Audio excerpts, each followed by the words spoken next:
and also staying connected to deliver the future that we do want as Rwanda. And you're here to share with us or give us the overview of the political situation back in Rwanda and how people can go forward and move forward, both the people here and also back home. You're also going to be sharing with us the geopolitical situation that is happening. If we can please start with last week's peace agreement between Rwanda and DRC, which was big news, especially for the diaspora who have been deeply concerned about the ongoing crisis.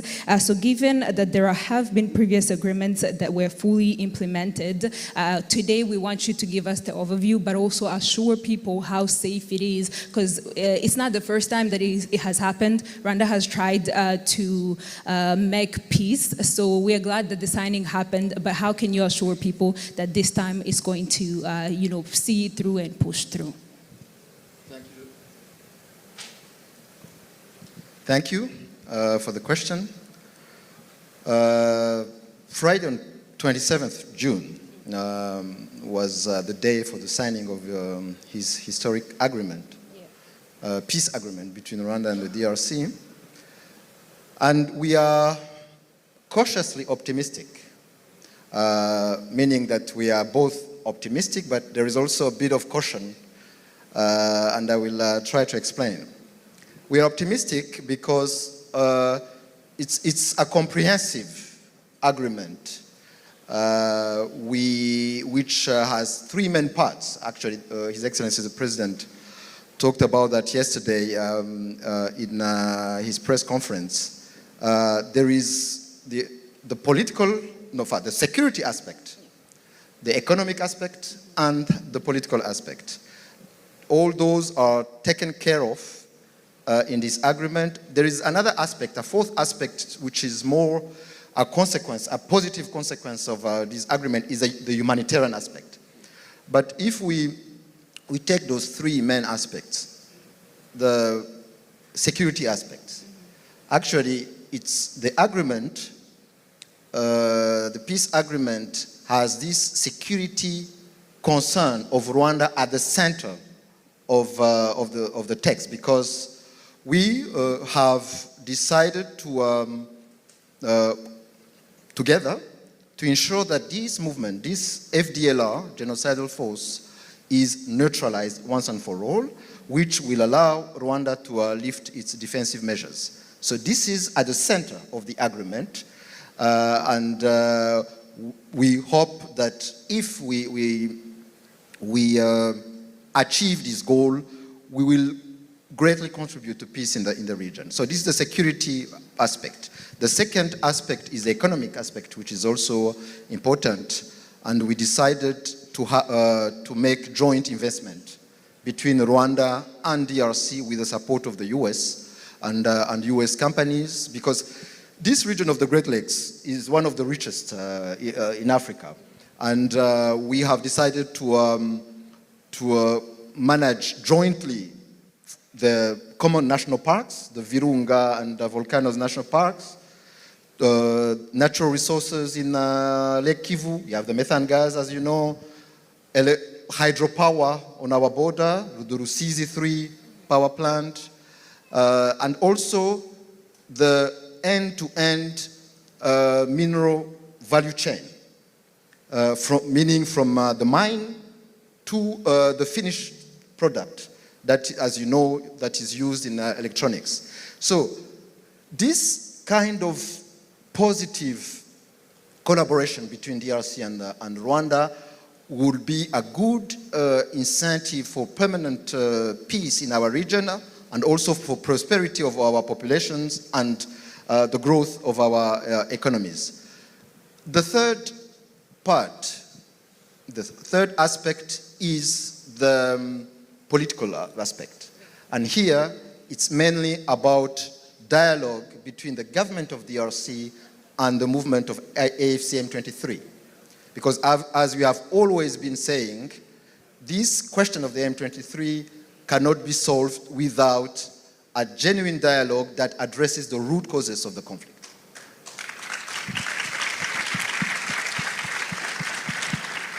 And the root causes, we know the root causes of the conflict, this persecution, marginalization of the Rwandan, the Congolese community of Rwandan culture and Rwandan language, mainly the Congolese Tutsi who have been persecuted since a long time by successive governments in the DRC. So now we hope that the ongoing talks that are taking place in Doha will be able to solve this, this situation, and we agreed in Washington to support this process. But beyond the negotiations between the FCM23 and the government, there is also the political dialogue within the DRC that will have to be carried out, but this, of course, doesn't concern Rwanda directly. And so we are optimistic because those three aspects are taken care of. But we are cautiously optimistic because we have an experience with the DRC of signing agreements without implementing them. And if we take only since the end of the Second Great War of the DRC in 1999, there was a ceasefire in Lusaka. Since 1999, there is not less than 10 agreements that were signed, but none of them was implemented by DRC.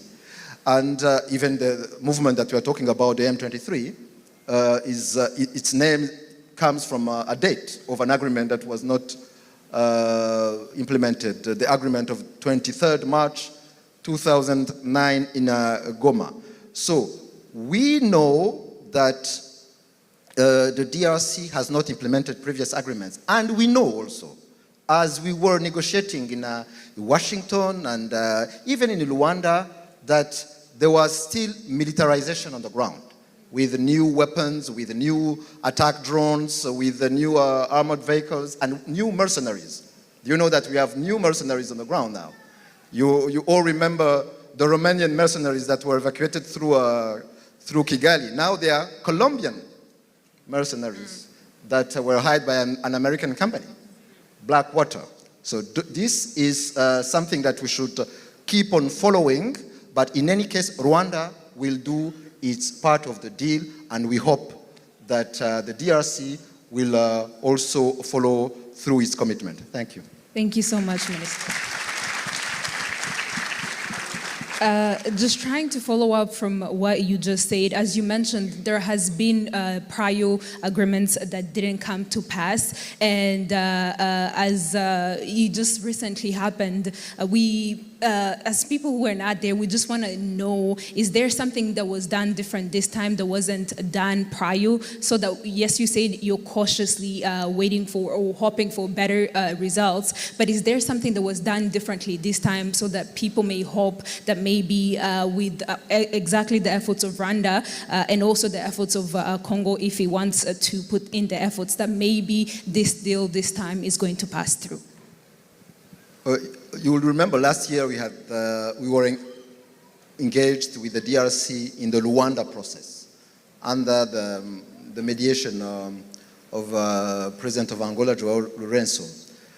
The concept of operations that was included in the Washington agreement comes from this Rwanda process. We had agreed on that. The expert had agreed on that on 31st of October last year, and the ministers had approved it on 25th of November.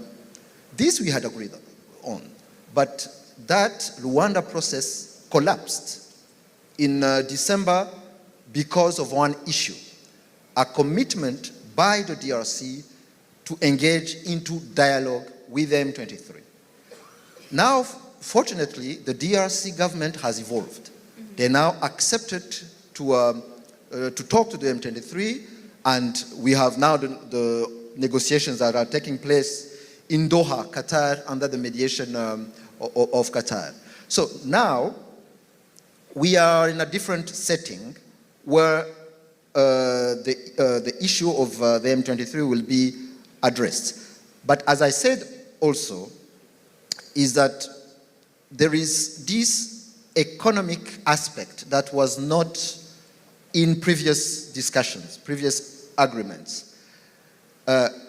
Actually, His Excellency the President said yesterday in his press conference that many people, including in Europe, including even here in the US, are criticizing the agreement, criticizing the Trump administration, but because they say that they have interests in the region, economic interests. So what?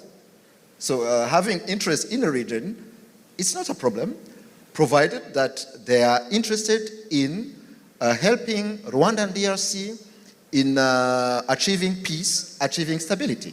We don't have any issue with that. So if we achieve peace, we achieve stability, and then we achieve also regional prosperity with a joint investment, joint venture between DRC and Rwanda, with the support of the US government and support of the US companies, that will be something important for the region.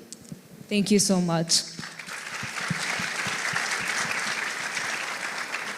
Thank you. So now, involving the Rwandan diaspora and also the youth that are in here, how can we Rwandans, especially the diaspora, better understand and counter misinformation that distorts Rwanda's position in the region? Because as we have heard from previous news, people say different things, and the region is, when you hear about it, it's like everybody is coming out for Rwanda. So as the diasporas who are not in Rwanda, who have the say and who can use their platforms, how do you think in your own perspectives they can go ahead and counter that misinformation and communication?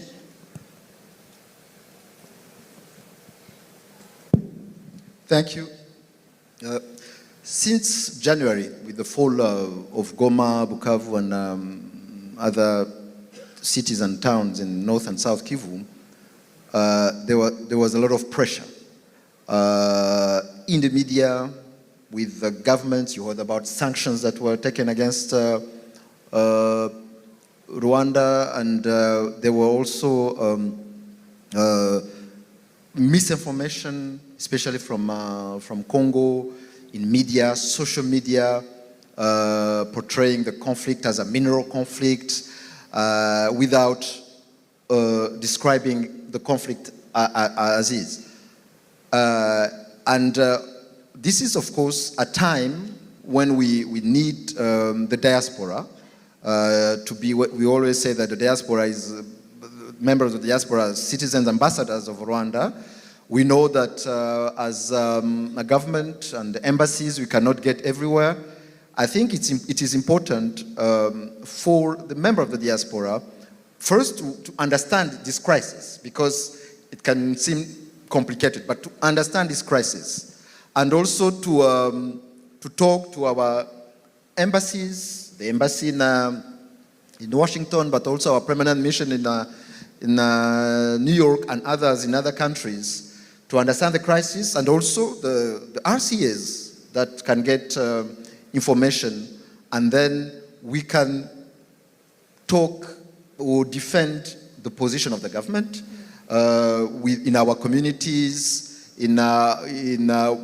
for where we work, where we live, and it's really important, because the amount of misinformation from everywhere, from Congo, from Europe, US, was really intense, and we are here as government to provide whatever information you will need. This is why I'm here, and we can continue